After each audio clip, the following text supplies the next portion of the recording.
The anatomy of the skull. In the adult, the skull consists of 22 individual bones.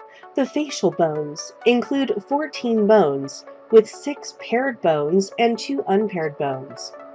The paired bones are the maxilla, the palatine, the zygomatic, the nasal, the lacrimal, and the inferior nasal concha bones. The unpaired bones are the vomer and the mandible. The maxillary bone, or maxilla, is one of a pair that together form the upper jaw, much of the hard palate, the medial floor of the orbit, and the lateral base of the nose. The palatine bone is one of a pair of irregularly shaped bones that contribute small areas to the lateral walls of the nasal cavity and medial wall of each orbit. The plates from the right and left palatine bones join together at the midline, forming the posterior quarter of the hard palate.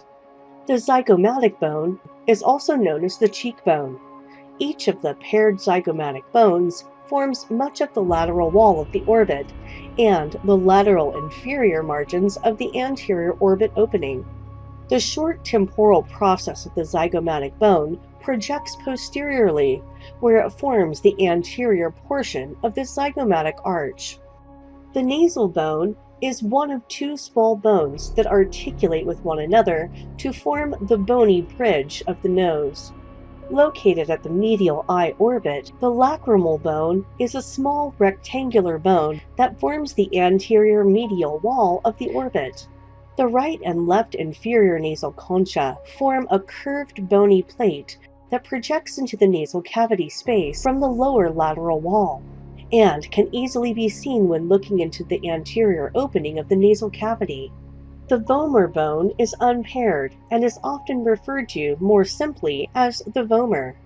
The vomer is triangular shaped and forms the posterior inferior part of the nasal septum. A much smaller portion of the vomer can be seen when looking into the anterior opening of the nasal cavity.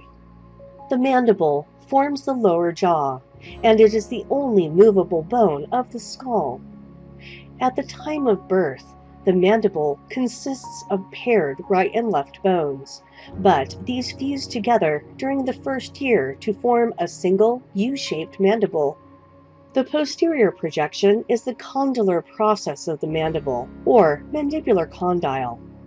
The condyle of the mandible articulates or joins with the mandibular fossa and articular tubercle of the temporal bone. Thank you for watching.